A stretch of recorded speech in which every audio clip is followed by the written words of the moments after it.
এশার নামাজ পড়ে একটি তাসবিহ পড়লে আর এই আমল করলে আল্লাহ বলেন, আমি তোমার হয়ে গেলাম, তুমি যা চাইবা আমি তাই দিব।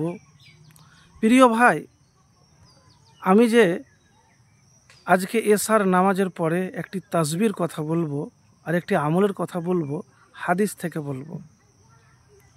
জীবনে অনেক সমস্যা, চাইছেন কিন্তু পাচ্ছেন না, দোয়া করছেন কবুল হয় না। তো প্রিয় ভাই, আল্লাহ রাব্বুল আলামিন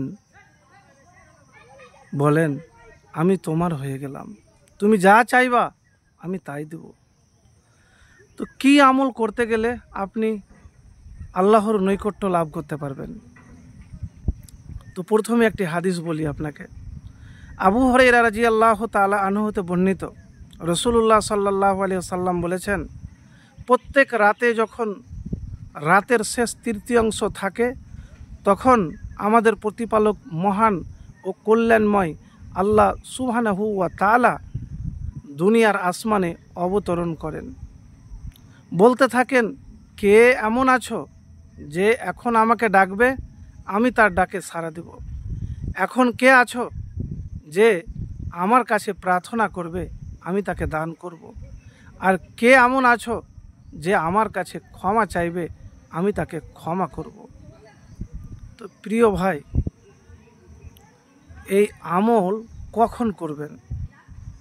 রাত্রে যখন আপনি উঠবেন, রাতের তৃতীয় অংশে এশারের নামাজ পড়ে ঘুমিয়ে গেলেন, তারপরে রাতের তৃতীয় অংশ, সেটা 2টা হোক, 3টা হোক বা 1টা হোক, ওই সময়তে উজু করার পরে তাহাজ্জুদ নামাজের পর আল্লাহর কাছে জিকির করবেন বা ক্ষমা চাইবেন, ইস্তেগফার করবেন। আর ইস্তেগফারকারী কে আল্লাহ রাব্বুল আলামিন খুব পছন্দ করে, যারা আল্লাহর কাছে ক্ষমা চায় বারবার। তো কোন ইস্তেগফার পাঠ করবেন?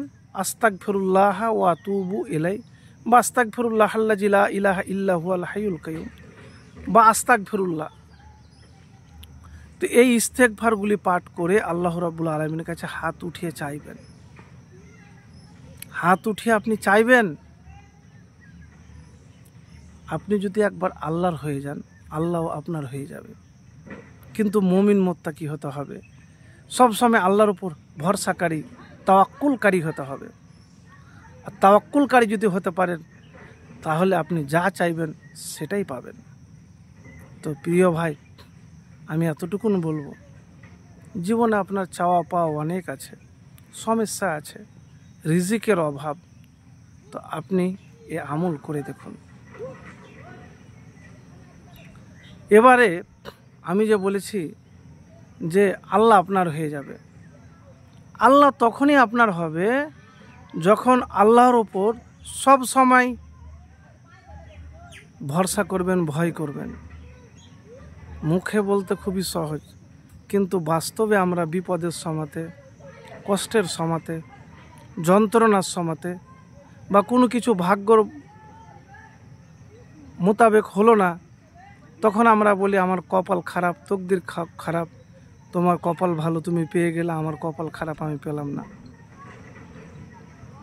তো প্রিয় ভাই, আল্লাহ যে আপনার হয়ে যাবে, তার জন্য আপনাকে পূর্ণ মুমিন আর মুত্তাকি হতে হবে, আর আল্লাহর উপর ভরসাকারী হতে হবে। তো একবারে আমল করে দেখুন রাত্রে বেলায়, দুনিয়াতে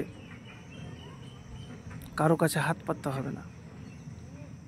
যখন যা আপনার প্রয়োজন হবে, এই আমল করতে গেলে পাবেন। রিজিকের ভান্ডার খুলে যাবে। রিজিক নিয়ে কারোর কাছে কখনো হাত পাততে হবে না। ভরসা যদি আল্লাহর উপরে থাকে আর নিয়মিত রাতের শেষ অংশে দোয়া করতে পারেন।